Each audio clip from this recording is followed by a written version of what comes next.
our big story breakdown. Oklahoma could soon open the nation's first religious charter school. One of the most vocal critics of St. Isidore of Seville is the state's own attorney general. Today, he argued in front of the state Supreme Court that the state sponsoring the school is unconstitutional. Lawyers on the other side say you can't exclude the charter based on religion. Fox 25's Capitol reporter Peyton May explains why this decision in this case could have lasting impacts across the country. We're here today because the Catholic Church wants to operate a school and be publicly funded for its schools. The Oklahoma Supreme Court hearing from Attorney General Drummond, who is suing the state's virtual charter school board over approving the contract of St. Isidore, a decision he says could open the floodgates to state-sponsored schools of all religions. The unintended consequences of removing the wall between church and state is unlimited. Justices pointed out the state already funds religious organizations such as St. Anthony Hospital. Are we violating Article 2, Section 5 by appropriating federal and state Medicare and Medicaid funds which support that hospital? We are not. How so? We did not create the hospital. It is a private entity providing a public service. The Virtual Charter School Board's counsel, Philip Seckler, says the school would also provide a public benefit. Even religious schools that educate children benefit the state. This isn't the first church and state boundary issue. Oklahoma currently gives money back to parents for private school tuition, which A.G. Drummond argued is comparing apples to oranges. The state has decided to provide a voucher to parents who then exercise their choice of where that money will be put, in a private school, in whatever fashion. That's materially different than the state funding 100% of a public school that is religious. The overall debate boils down to whether St. Isidore falls under government control. The legislature recognizes charter schools as public schools, and those public schools are government-run and regulated. The state is not participating in the operation of St. Isidore. It's privately operated, privately owned. The state didn't organize it, doesn't own the school. 100% of all charter schools were once upon a time private, and the moment they enter into a contract with the state of Oklahoma, they become a charter school, a public entity. Reporting for Fox 25 News, I'm Peyton May. Unless the court rules in favor of the Attorney General, tax dollars will start going to St. Isidore on July 1st. Whatever decision is made in Drummond's lawsuit could impact other legal action involving the religious charter school. In July, the Oklahoma Parent Legislative Advocacy Coalition filed a lawsuit in Oklahoma County District Court against the state virtual charter school board and St. Isidore. The deposition for that case set for May 1st at 10 a.m.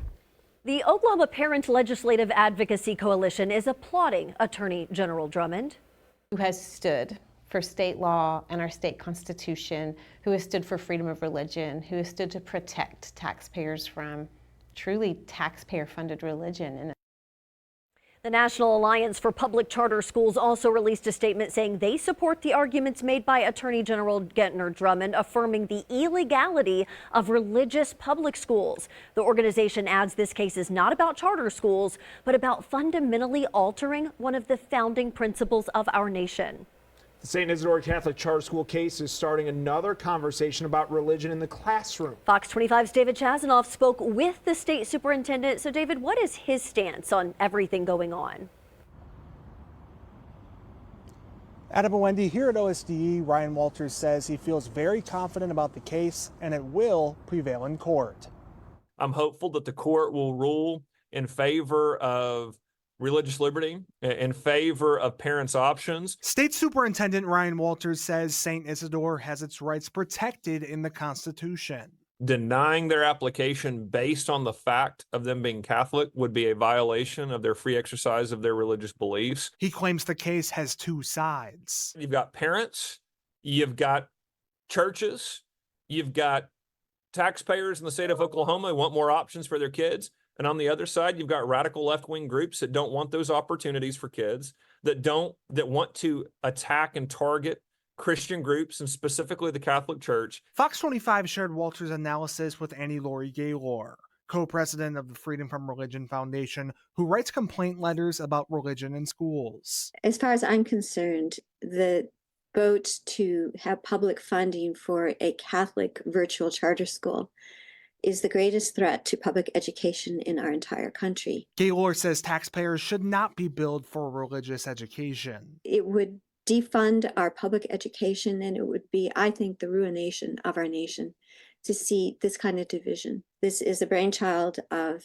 a bunch of people, including some of the dioceses or archdioceses there in Oklahoma, working with the Notre Dame Law School Clinic and others. And what they intend to do is start in Oklahoma and take this everywhere. Walters confirms what he hopes the Catholic virtual school will accomplish. It has undermined our entire education system by not allowing Christianity to be exercised in schools. And so we want to be the state that helps lead to get that back. Walters says having religious liberty in schools would not force students to do anything. Reporting live in Oklahoma City, David Chazanoff, Fox 25 News. Thank you, David. Superintendent Ryan Walters has asked 3 times to be added to the lawsuit. He's been denied each time. I think it was a ridiculous decision. It's pretty absurd to claim that the agency head of the agency that will fund the school doesn't have stake in the case. Most recently, Walters asked for some time during oral arguments to argue in favor of the religious charter school, but St. Isidore didn't want him to take their time.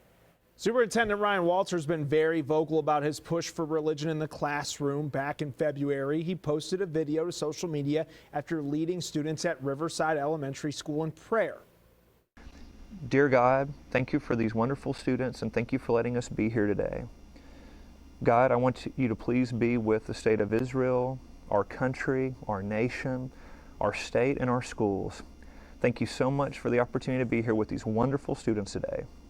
Amen. After the Hamas attacks on Israel in October, Walters also sent out a press release encouraging a moment of silence and prayer for Israel, even offering a sample prayer for schools. Superintendent Walters also called for a series of steps last year to promote Christianity and Western heritage in every classroom, including a display of the 10 Commandments. There's a push to make that happen at the state capitol. An Oklahoma lawmaker introduced a bill that would require each classroom to display a poster or a framed copy of the 10 Commandments beginning next school year. But so far, the bill has not made any progress. The Freedom from Religion Foundation has been pushing back against religion in Oklahoma classrooms a lot over the last year. Most recently, they asked the Putnam City School District to remove a Bible verse that was displayed inside a middle school, calling it unconstitutional. The organization says the district responded, removing the verse over spring break. A lot of the recent push here for religion in the classroom connects back to a Supreme Court case from 2022. The nation's top court ruled a Washington State school district violated a high school football coach's First Amendment rights when he lost his job for praying at the 50-yard line after games. The coach was reinstated but later resigned. What we asked for from the Supreme Court and all the courts was just to be able to be a coach and to be able to pray after a football game. Both of those were accomplished, and I've gotten what I've asked for. Anything beyond that is just a plus. The coach's resignation came with a statement saying he believes he can best advocate for constitutional freedom and religious liberty by working outside the school system. That was your Big Story Breakdown. You can learn more about religion in the classroom on OKCFox.com. And if you missed any part of this Big Story Breakdown, you can find it all on our YouTube channel. Just scan the QR code on your screen or search OKC Fox.